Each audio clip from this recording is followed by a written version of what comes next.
بسم الله الرحمن الرحيم. اللهم صل على سيدنا ومولانا محمد وعلى ال سيدنا ومولانا محمد وبارك وسلم وصل عليه. رب زدني علما، رب اشرح لي صدري ويسر لي امري واحلل عقدة من لساني يفقهوا قولي. نو منګه په باب ثاني کې بحر طویل او داغي تفصیل منغو کو او برون سبق کې منګه بیا تاسو ته د دیوان حماسنه هم یو قصیده وې چې تاسو ته پته ولګي چې دا کتاب د دې هغه چلول او داغه هغه اجرا د په حماسه کې زنده کیږي. څومره چې په عربی ژبه کې اشعار دي او څومره چې بدی کې نظمونه، غزلې، مرثیه، قصیدې د لیکل شوي دي، دا د شپاړسو بحرونو نه جدا نه دي. دا په دې شپاړسو بحرونو کې خامخای پدې کې دا بحر طویل چې دی کنه دا ډیر زیات استعماليږي. لکه ما تاسو ته په دیوانه حماسه کې تقریبا 250 دغری قصیدې دي، نو بدی کې 177 جلد دا به تقریبا د بحر طویل باندې دي. نو چې دا تاسو کو دغه شان دی په عربی ژبه کې چې څومره هم اشعار دي، څومره هم نظمونه دي، د دې 200 جلد د بحر طویل باندې دي. نو بدی کې اصل کې د تخصیص د کولی کم چې لکه هر شعر جلد بدلول، هر شعر جدا جدا کول چې بدی کې ته تفعیلی جدا کې بیا د دې کمی تفعیلی جوړیږي داغي مناسب بدیلا دغه بحر جلد براو باسي. اوس بدی اجزاو کې بدی بحور کې بدی کې لکه تبدیلیان راځي.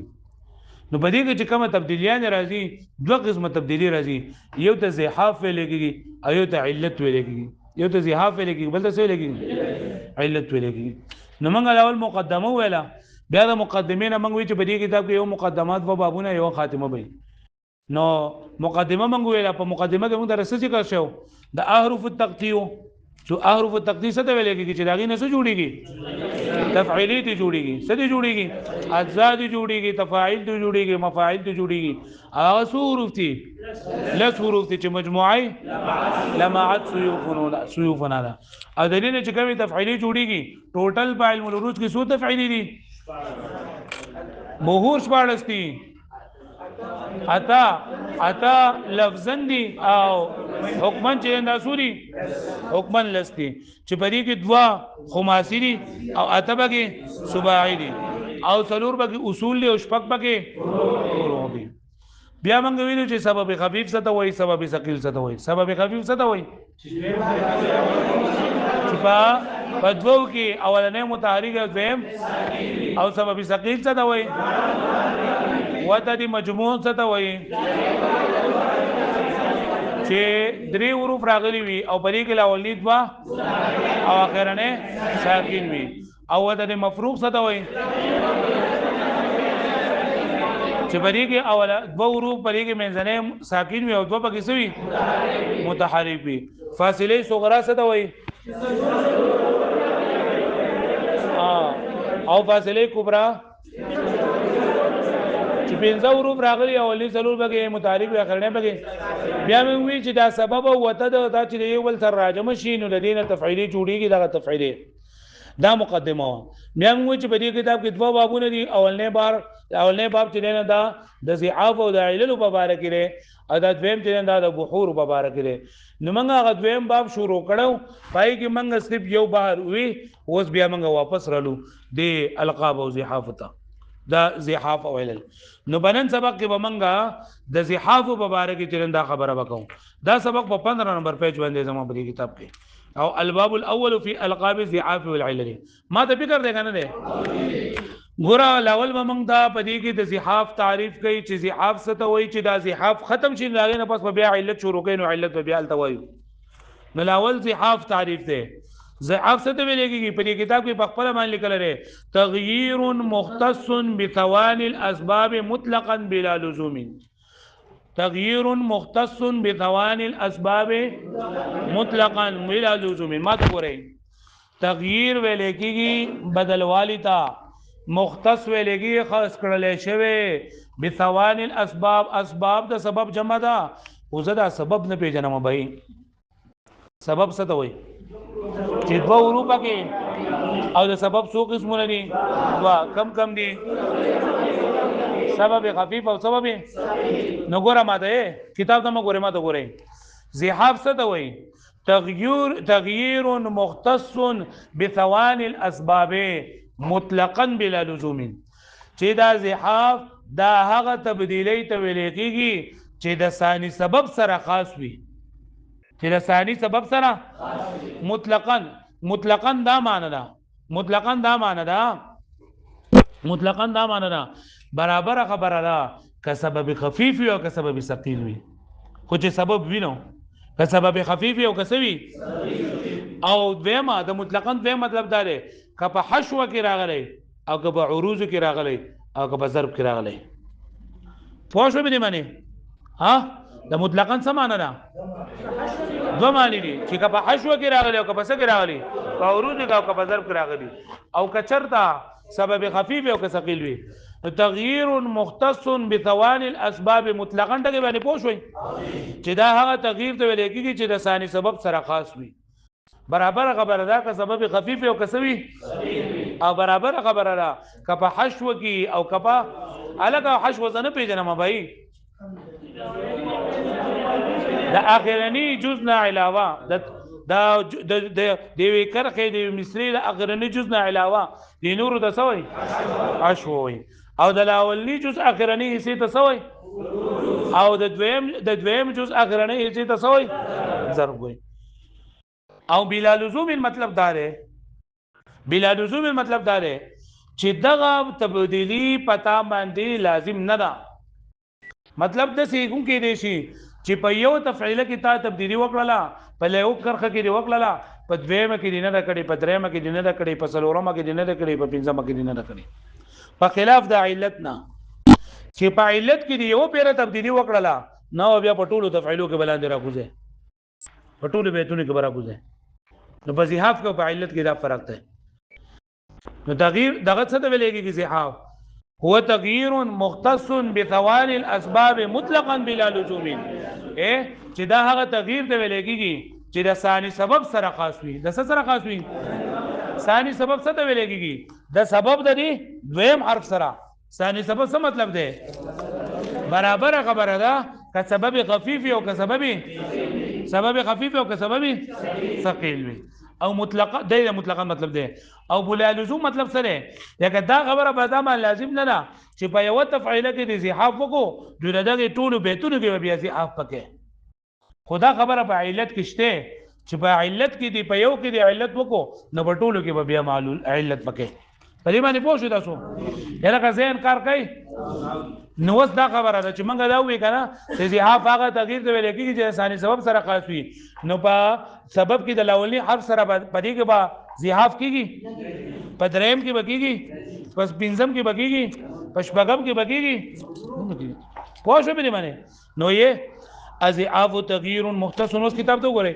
الزحاف زحاف څه ته ویل کېږي؟ تغییر مختص دا هغه تبدیلی ده چې خاص کړل شوی دا بثواني الاسباب د ثاني سبب سره. ثاني سبب زنه پیژنما نو سبب بیمار مطلقاً مطلب باندې نه پوهیږم که سبب خفیف او که ثقیل وي.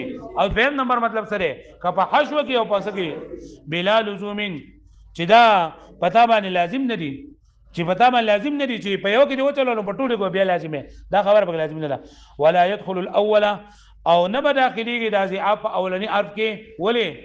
ځکه چې دا زحاف صرف پس کېږي په ثاني حرف کې، په ثاني سبب کې، والثالثه په دریم کې هم نه کېږي، والسادسه من الجزء او په شپږم کې هم نه کېږي. الګا پوه شو به معنی؟ په اول کې، په دریم کې او په شپږم کې نه کېږي. الګا پوه شو به معنی؟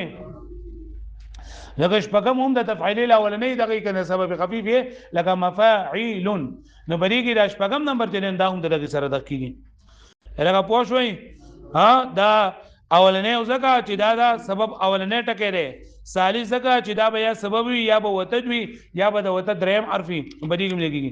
او شپږم کې څنګه نه کېږي چې یا به دا سبب اولنې ټکې او د سبب اولنې کې نه کېږي یا به ثاني وتدي د وتد په دویم حرف کې نه کېږي. لکه پوه شو به معنی؟ نو په اول کې، په دریم کې او په شپږم کې به زحاف نه کېږي. و زحافات ټول لستی، زحافات سوري لستی اته مفرد دي او سلور چې ده نو دا سدي نه دولس ټولو ټوټل سوري دولس دي. مفرد چې نه دا مفرد پکې اتری او مرکب پکې سلور دي. مفرد پکې سوري اته او مرکب پکې مفرد دي ته وای کنه چې بدی کې صرف په یو حرف کې تبدیلی شوی صرف یو تبدیلی پکې شوی ناغه ته مفرد وای او چې دوه تبدیلیان پکې شوی ناغه ته مرکب وای. دله کې مرکب ته مزدوج وای دله مرکب ته څه وای مزدوج. نو ضعافات ټول سوري دولس اته پکې مفرد دي او سلور پکې مرکب دي. اوس ما ته تاسو لږ فکر وکړئ په دې کې اولنې ټکی چې لري کنه هغه د خبن اولنې سره خبن یله کړه دې مجموعه ده ها د دې مجموعه ده چې دا مجموعه مونږ یاد کو نو بدی کې دا کم ټکی چي نه دا مونږ ته بیا اساني خزوتن خزوتن قعقن قعقن قعقن خزوتن قعقن وره دا کم ټکی دي نو دا خای اغست د خمن نه. دویم نمبر زواد اغست زواد نه اغست ازمار خبن ازمار. دریم نمبر ده وقص وقص. سلورم نمبر طوی او قاف نه اغست قبض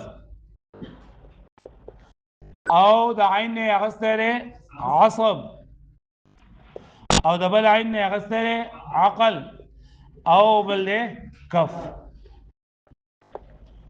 دا په یادو باندې غوړې یادول غواړي چې دا دولس دا او لس اقوا چې دا د سیتو سیدی لکه خپل مور بینم چرته یاد ده کله سینې نو بیا به دا خکار باندې کوي.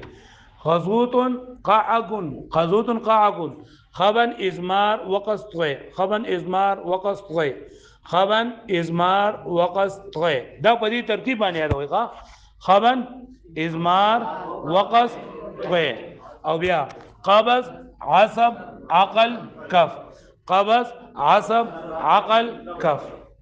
پوه دی اتوتا دې د سمې کې دا مفرد دي د سری مفرد او سلور چې دا مرکب دي نن چې دا ته کې دغه پوره ده اته کم دي خبن ازمار وقص سلور وای سلور ګوره وای ما ته ګوره وای خبن ازمار وقص خبن ازمار وقص خبن ازمار وقص قبض عصب عقل كف قبض عصب عقل كف قبض عصب عقل كف. او مجموعه سره خزوط قعقن خزوط قعقن د خانه ساغستره خبن د زوادنا ازمار د واونا وقص د طوانا و د قافنا قبض د عیننا د بل عیننا او د بلنا کف. پوه شو به معنی خادم. وس خبن ستوي خبن دي توي د تفعیلی دویم ساکن دویم متحرک ساکن کول دویم متحرک نه دویم ساکن حذف کول خبن څه ته وای دویم ساکن حذف کول دویم ساکن حذف کول. ګوره مستفعلون ده مستفعلون نو بری کې دویم حرف کم یو ده سین. نو چې کله پدې کې خبر نشي نو سین به حذف شي نو سبا شي متفعلون سبا شي خبن څه دی ویلېږي دویم د جز دویم حرف ساکن دویم د جز دویم ساکن حذف کول دویم ساکن حذف کول لکه د مستفعلون به څه جوړ شي او د فاعلون به څه جوړ شي الف به جوړ شي الف به حذف شي نو څه به جوړ شي نو خبن څه ته وایي د تفعیلی د جز دویم حرف ساکن حذف کول. پوه شئ. او ازمار د تفعیلی دویم متحرک حذف کول دویم متحرک حذف کول. په دې کې او په خبن کې او په ازمار کې څه فرق دی؟ په خبن کې دویم ساکن حذف کول د تفعیلی دویم چې کوم جز دی دویم حرف دی دویم ټکی دی هغه په کې ساکن دی هغه حذف کول او په ازمار کې متحرک حذف کول. په ازمار کې څه چلی متحرک حذف کول متحرک حذف کول متحرک حرف نا والازمار اسکانو متحرکا یعنی لاول دغه ازمار دویم متحرک ساکن کول ازمار دویم متحرک ساکن کول دویم متحرک ساکن کول لکه متفاعلون دی د متفاعلون سوې متفاعلون نو ګوره مونږ وې زحاف څه ته ویل کېږي تغییر مختص بثاني السبب بثواني الاسباب نه هغه تغییر ته ویل کېږي چې په دویم نو دا ګوره مت شو کنه مت او کنه نو دویم سره چې دا ولګي نو څه شو متفاعلون نو خبر څه ته ویل کېږي د جز دویم ساکن حذف کول او ازمار څه ته وایي دویم متحرک ساکن کول دویم متحرک ساکن کول والوقص حذفه متحركا او وقص ویل کېږي دویم متحرک حذف کول دویم متحرک حذف کول دې څه ویل کېږي وقص ویل کېږي وقص لکه متفاعل نه متفاعل نو دینه دا کټ کنو څه بشي مفاعل پوه شو مې باندې لکه پوه شوي ها اولنې سره خبن څه ته ویل کېږي د جز دویم ساکن حذف کول ازمار دویم متحرک ساکن کول او وقص دویم متحرک حذف کول لکه پوه شو باندې د دې دریو تعلق چې دی کنه د دې دویم حرف سره لکه مطلب په خبن کې دویم ساکن حذف کول په ازمار کې دویم متحرک ساکن کول او په وقص کې دویم متحرک حذف کول پوه شوي وس توی چې دی کنه توی سلورم حرف دی توی په سلورم متحرک سلورم ساکن حذف کول سلورم ساکن حذف کول سلورم ساکن حذف کول لکه مستفعل دی نو پدې کې څنګه پیژنم چې سلورم کم یو دی را فا کې سلورم دی کنه نو ګوره دا راي ثاني سبب دی کنه ها دا افعال لري کې سبب شي مستعل سبب شي مستعل پوه شو به معنی ها فیصله ده ویلې کېږي سلورم متحرک سلورم ساکن حذف کول لکه د مستفعل النسو او قبض خو مخکې ویل شوی دی د تفعیلی پنځم ساکن حذف کول لکه د مفاعلن بس شي مفاعل پوه شوي خبن څه ته ویل کېږي د سر نه بیا وایه دویم ساکن حذف کول ازمار دویم متحرک ساکن کول وقص دویم متحرک حذف کول توی سلورم ساکن حذف کول او قبض پوه شو مې معنی او عصب څه ته ویل کېږي پنځم متحرک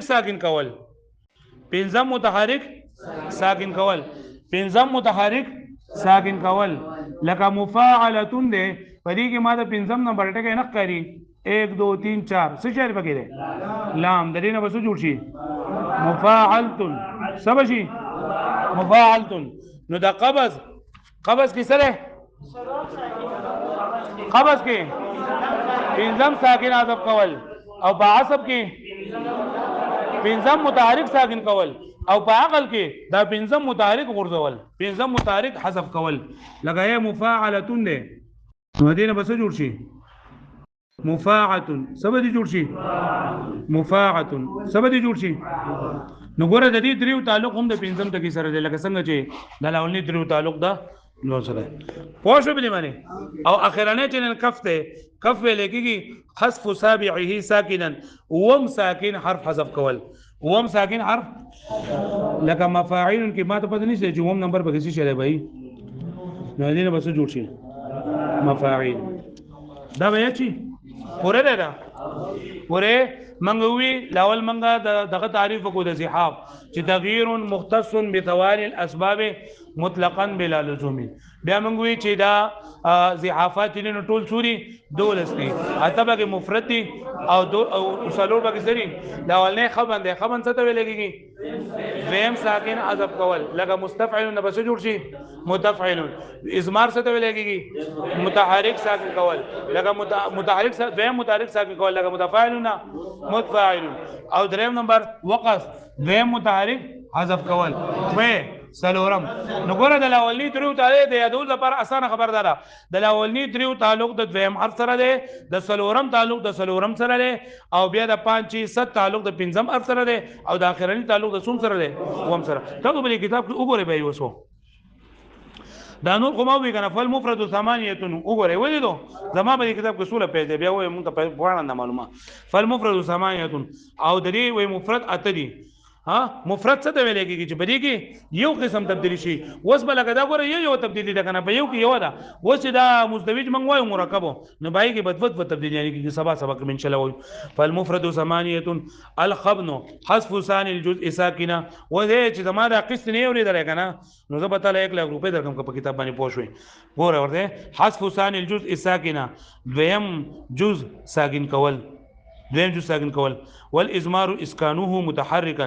او ازمار دغه دویم متحرک ساکن کول او وقص حذفه متحرکا دغه دویم متحرک حذف کول دغه مثالونه په دې حاشیه کې لاندې لیکلي دي ښه مثالونه په دې حاشیه کې لیکل لا ټول ما درته دا ولیکل په دې بورډ باندې دینه به تصویر واسو او نور ما تاسو دغه لیکلي والطي حذف رابعه ساكنا او طي څه ویل کېږي څلورم ساکن حذف کول قبض څه ویل کېږي حذف خامسه ساکنا پنځم ساکن حرف حذف کول ولا حذف اسكانه عصب څه ویل کېږي پنځم متحرک ساکن کول والعقل حذفه متحركا او اقل پنځم متحرک حذف کول او کف حذف سابعه ساکنا وهم ساکن حذف کول هغه باندې باندې پوښوي یاد بشي دا ها دا واړو شابه خپل ملګرو شابه